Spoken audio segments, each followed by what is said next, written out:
Mundo Blanco. Conversas sobre blanqueidad en América Latina.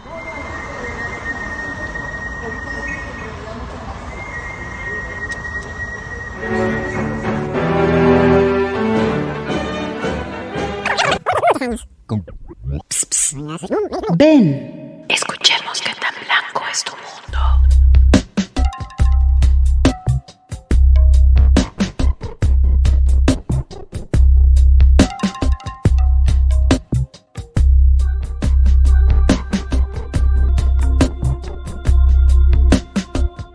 Episodio 1.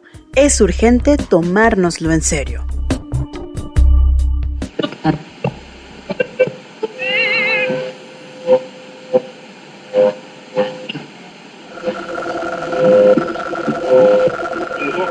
Mi mamá no era morena como mi abuela y sus hermanas Clemen y Esperanza. Creo que yo soy más morena que ellas. Yo siento que me parezco a mi abuela Rosario, la mamá de mi mamá. Sin duda, soy la más morena de la familia. Mis hermanos son de varios colores. Cata es medio pelirroja. Alonso era güero de chico, ahora es castaño. Félix es moreno, pero no tanto como yo. Mis hermanos, cuando me querían molestar, me decían, tú eres la recogida, ¿no te ves el color? Y yo a los 4 años dudaba. ¿Será verdad? ¿Será que sí soy recogida? Mi abuelita Adelita me decía, es que mira, tú sí eres prieta. A mí tu abuelo me dice prieta, pero prieta, tú. Mi abuelo a mí nunca me dijo prieta, nunca.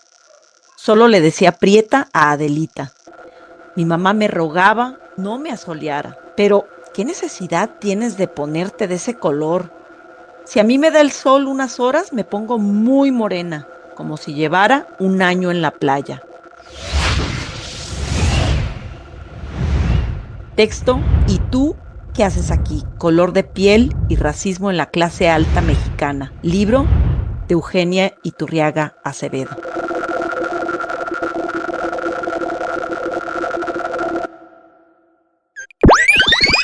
Mundo Blanco. Conversas sobre blanqueidad en América Latina.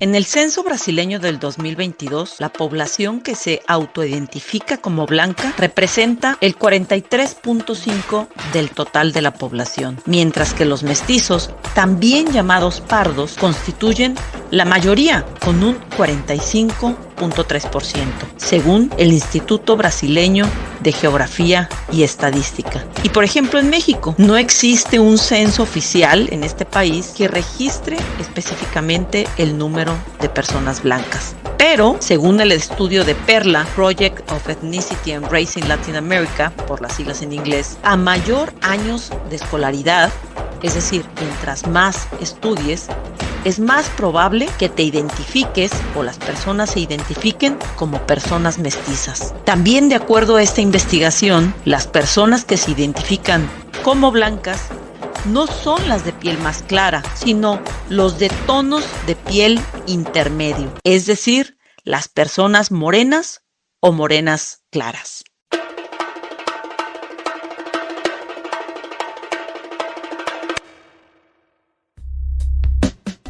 Muchas gracias a todos. Hugo Cerón Anaya, Fe Navarrete Linares y yo soy Gisela Carlos Fregoso.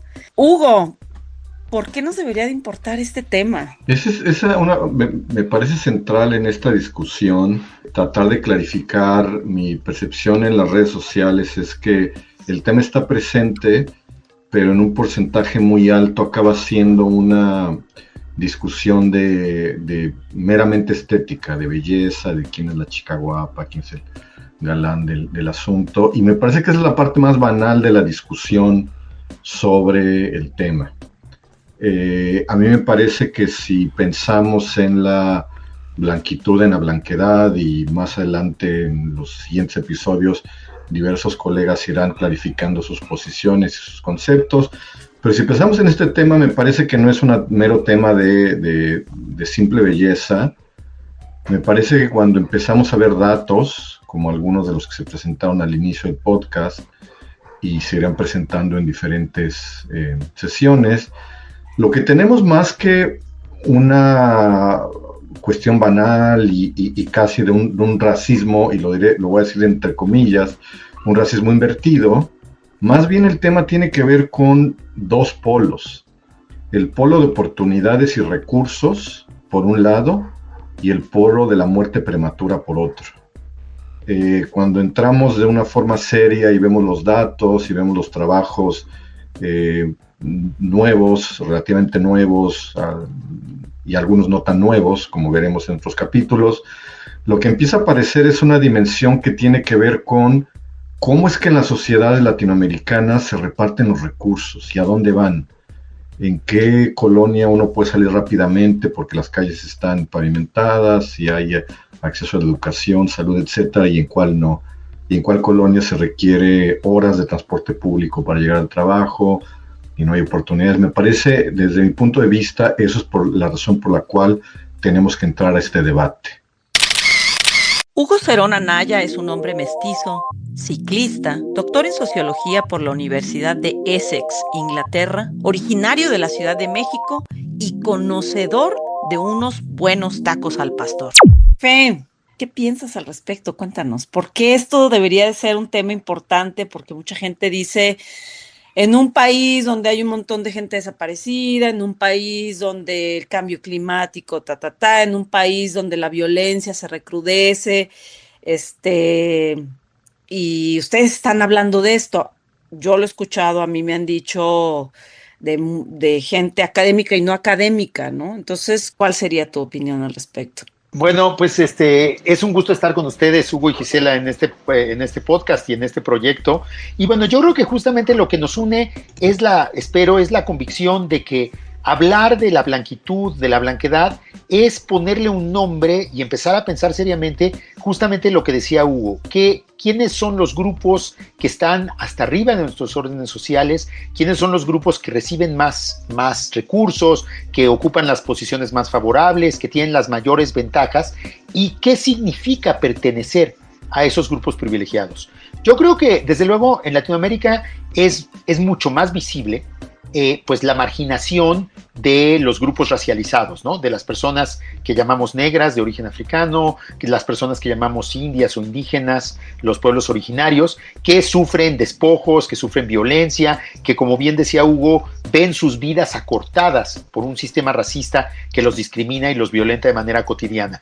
Pero ese sistema también, al mismo tiempo, coloca en posiciones de mucha ventaja a otras personas.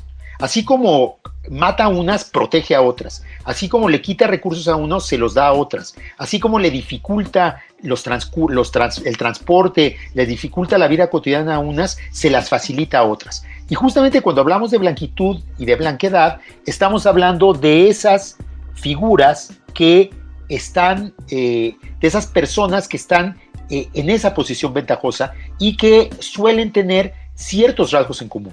Desde luego, no se trata de generalizar y decir que todas esas personas son iguales, y tampoco se trata de decir que todas ellas están ahí por el color de su piel, porque son más blancas o porque tienen los ojos claros o porque son rubias o catires o monos o güeras, dependiendo en toda Latinoamérica hay diferentes términos para ese aspecto físico, ¿no? Sino más bien hay que entender cómo hay un sistema de blanquedad que privilegia a personas que hablan de cierta manera, que se visten de cierta manera, que tienen cierta cultura, que tienen ciertos recursos económicos, culturales, y que les facilita la vida, ¿no? Y pues creo que esa reflexión es fundamental para poder entender el funcionamiento del sistema racial en cada uno de nuestros países y en toda Latinoamérica en su totalidad. Fe Navarrete es historiadora, profesora en la Universidad Nacional Autónoma de México. Su trabajo más reciente se enfoca en contarnos quién fue y qué papel jugó la Malintzin en la conquista de lo que hoy es México. Fe Navarrete es una asidua lectora y disfruta de salir a caminar en las tardes en la Ciudad de México.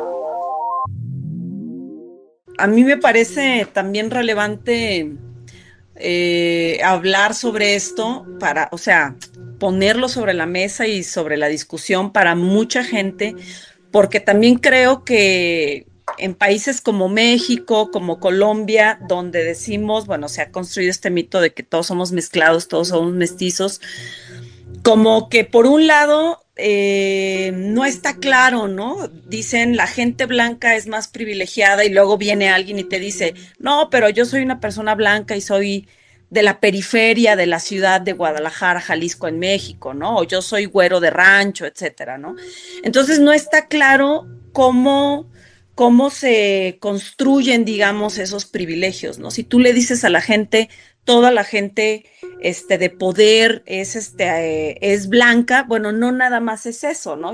Y yo creo que una cosa importante que nos puede ayudar como a pensar a muchas personas es, por ejemplo, tu vecino, tu hermano, cuáles son los privilegios que, como han dicho ustedes, que protegen esas personas, ¿no? Pues es educación, es quizá el dinero, pero es también tener ciertos conocimientos, saber de arte, yo qué sé, escuchar ciertas músicas, ¿sí me explico? Entonces, como entrarle a esos vericuetos y dialogarlos y desmenuzarlos, eso es lo que vamos a hacer en este podcast, ¿no? Y ver cómo es la complejidad en que se construyen los privilegios, ¿no? Y que determina, pues eso, ¿no? Si te atienden o no te atienden en el hospital, ¿no?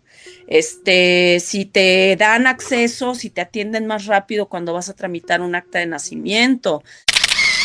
Gisela Carlos Fregós es profesora en la Universidad de Guadalajara, creció en las playas de Nayarit, le gustan las caminatas largas y es una destacada cocinera. Siguiendo con el orden, Fe, me gustaría preguntar, en esta discusión que estamos teniendo, simplemente yo creo que habrá mucha gente que se esté preguntando por qué cuestiona la blanquedad o la blanquitud, la educación, el éxito, el buen vestir y vivir.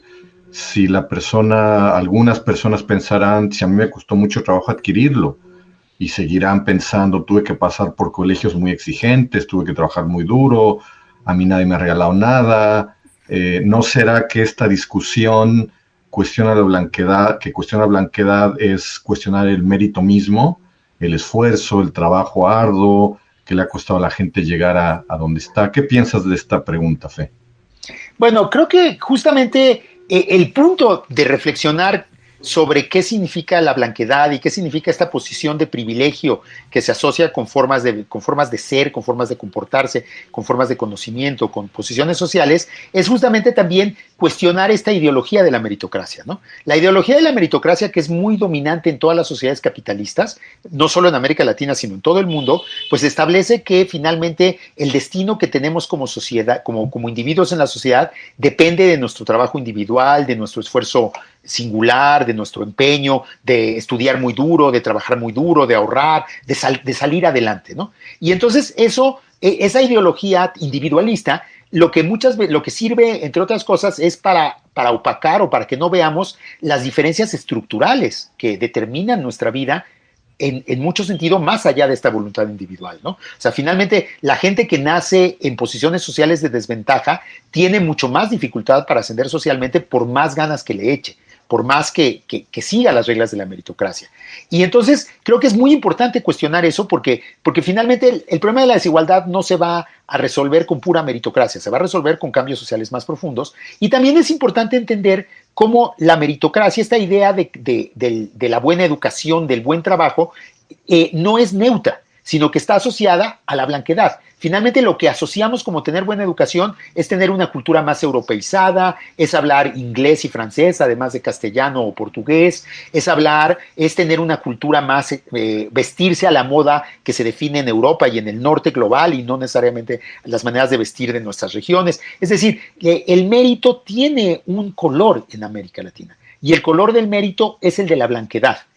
Entonces, eso le da ventajas a cierto tipo de personas y hace que más allá de que se esfuercen, esas personas la tengan más fácil. O sea, no se trata de negar los esfuerzos individuales, pero sí también de demostrar que no todos los esfuerzos se realizan en un campo parejo y que una de las desigualdades mayores que hay en nuestro campo social tiene que decir con que el color del mérito es el color de la blanquitud. Es decir, es muy fácil asociar esta blanquedad cultural con el mérito mismo. Claro, y no tiene que ver con individuos. Mundo Blanco. Conversas sobre blanquedad en América Latina. Gisela, ¿tú qué piensas de esta pregunta? Esa forma de asociar el éxito material, social, simbólico, etcétera, Ujú. con percepciones raciales. ¿Qué nos puedes compartir? Fíjate que yo estaba pensando ahorita que estaba hablando Fe, pensaba en esta gente, o sea, en personas que intentan o nos esforzamos, ¿no? Como para, este, leer a los griegos, saber muchos idiomas, etcétera, adquirir como estas características, bueno, que le llaman blanquitud, adquirir como estas, características para pues sí, ser más aceptado y ganar y que digan que tienes todos estos méritos. Pero yo pienso en la importancia, por ejemplo, de color de piel, ¿no? O sea, hay gente de piel morena que se esfuerza, intenta, pues, como cumplir con este checklist, ¿no? Con esta lista de que lo que dicen que tienes que hacer, que es saber francés, saber alemán incluso, ¿no? Tratar de comer de cierta manera, tener ciertos gustos, tener un bagaje, no sé qué, pero si tu color de piel es oscuro, no te la fían, no te la perdonan. Y estoy pensando ahorita en una amiga, de la prepa, Mayra, ¿no? Que ella era rubia, ¿no? Toda su familia era rubia. Y me acuerdo que en la prepa le decían, era de un pueblo de Nayarit y se fue a estudiar a Tepic y le decían, bueno, una novela que hubo aquí en México, ¿no? La Potra Zaina, ¿no? Porque era gritona y era como arrebatada y ¡ya! ¿Cómo están, cabrones! Y no sé qué, ¿no? Pero era muy rubia, ¿no? Entonces, sí el sistema, ella siguió estudiando, estudió 2 carreras, el sistema sí le perdona, ¿sí me explico? A personas de piel blanca, rubias, que no tengan esas características de saber muchos idiomas y no sé qué, y la meritocracia, sí le perdona y le permite avanzar, ¿no? Como, sí, eso, ¿no? La importancia del color de piel en la meritocracia y a quién sí se le perdona y a quién no.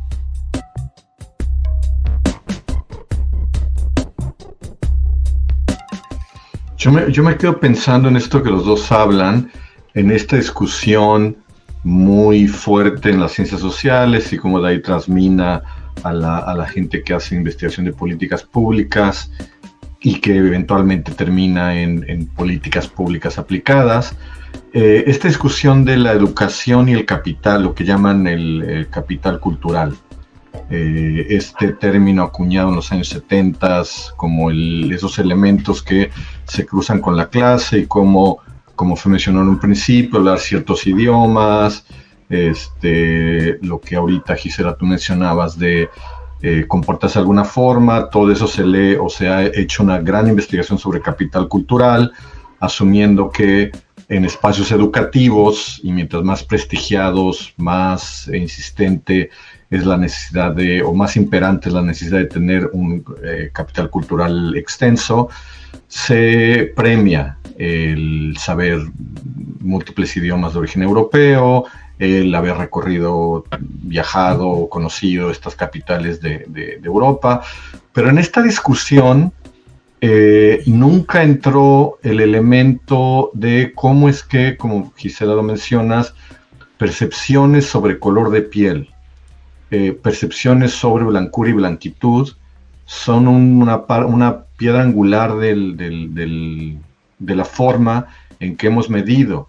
De alguna forma parecería que incluso dentro de las mismas ciencias sociales, en toda América Latina, olvidamos que el hablar inglés o francés o alemán y haber recorrido toda Europa no se considera lo mismo que hablar quechua o náhuatl o maya o qué sé yo, y mucho menos, como se mencionó, decidir uno que pueda vestir de una forma tradicional de diversos grupos indígenas en la zona o recorrer África, etc.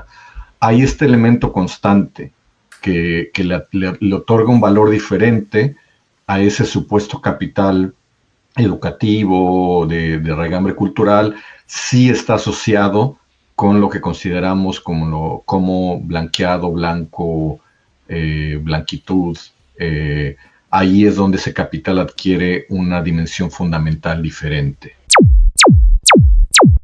Bueno, y para Pues para terminar esta conversación, que es el inicio de muchas otras conversaciones, creo que es muy importante plantear pues un poco la inquietud que nos impulsa a hacer estos podcasts, que es justamente establecer un diálogo más allá de la academia con los diversos sectores sociales, con un público más amplio en América Latina. Y entonces la pregunta que quiero que nos hagamos es, ¿qué tendríamos que hacer para convencer a las personas blancas o en posición de blanquedad de que este es un tema que les debería importar?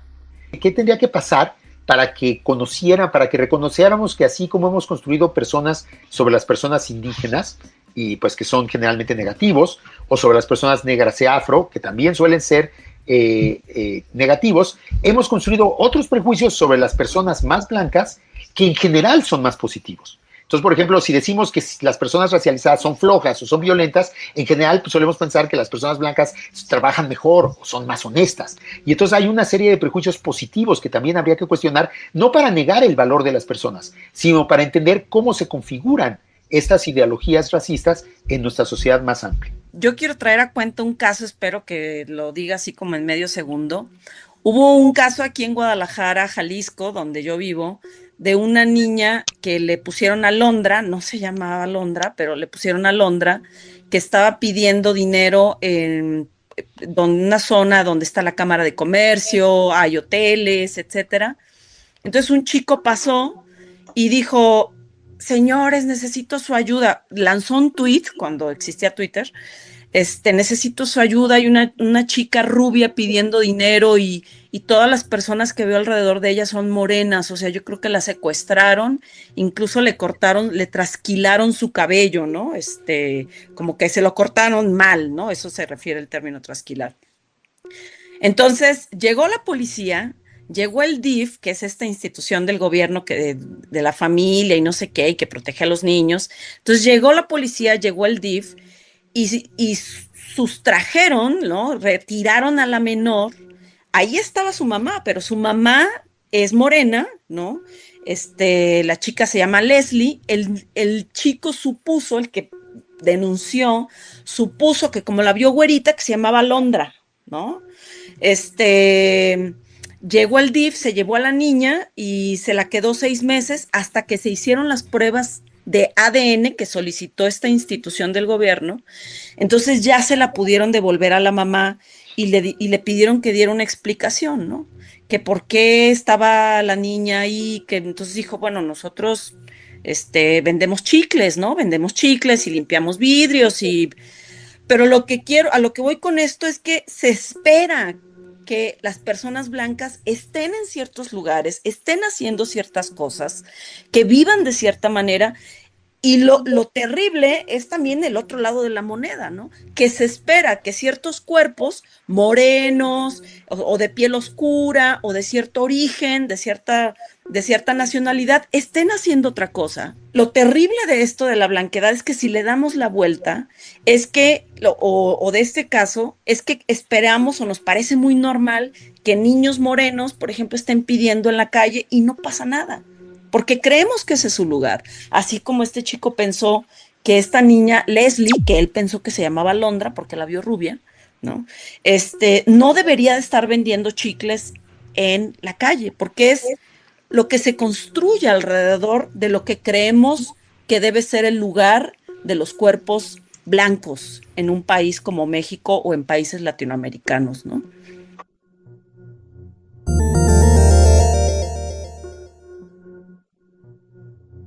Ante esta pregunta a mí me gustaría, y este es un poco el contexto en el que desarrollo mi trabajo como profesor en una universidad norteamericana, donde el promedio de alumno que tengo es alumno blanco.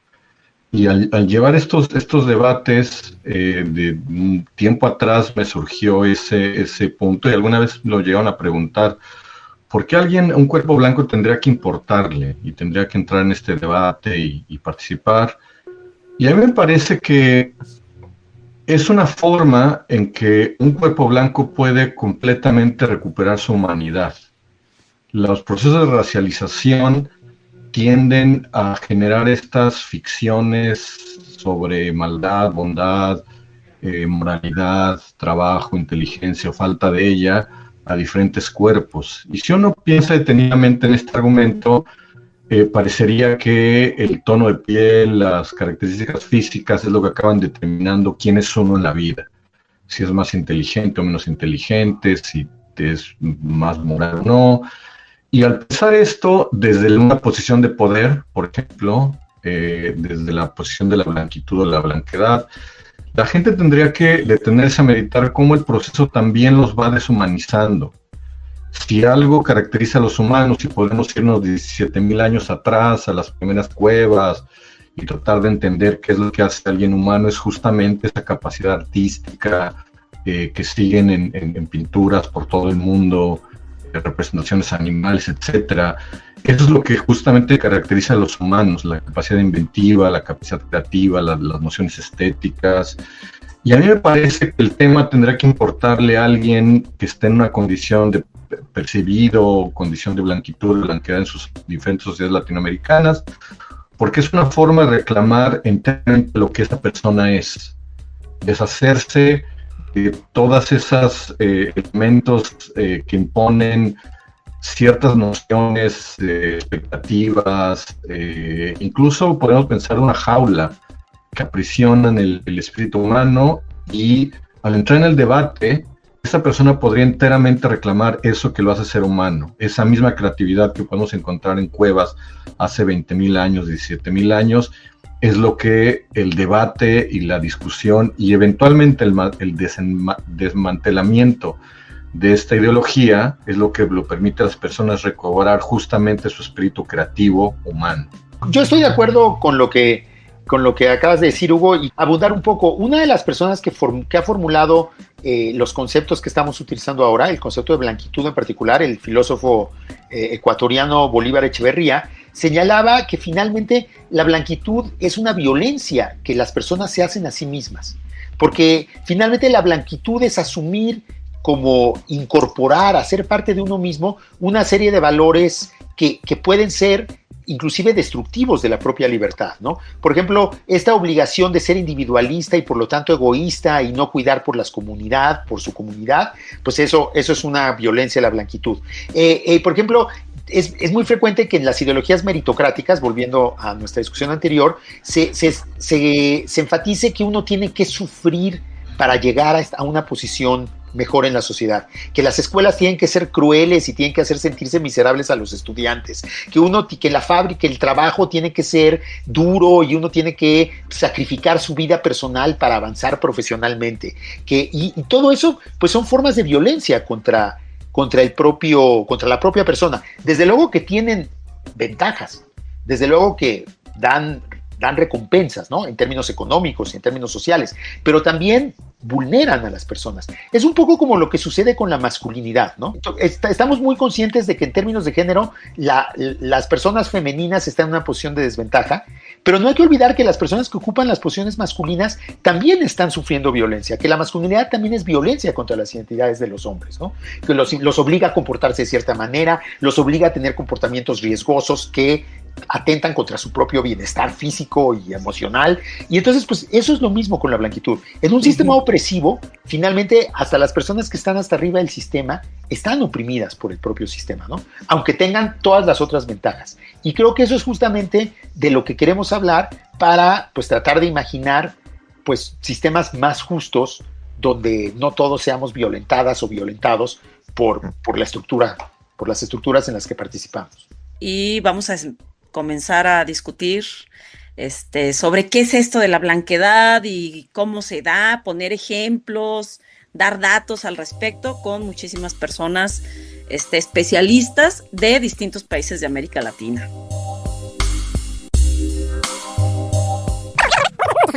Mundo Blanco. Conversa sobre blanquedad en América Latina es una serie producida por la Universidad de Lehigh como un proyecto más de la red Blanquedad en América Latina. Comprometidas con el uso libre de la información, este contenido no tiene derechos reservados. Te pedimos que al difundirlo, recomendarlo y compartirlo, sea respetando los créditos.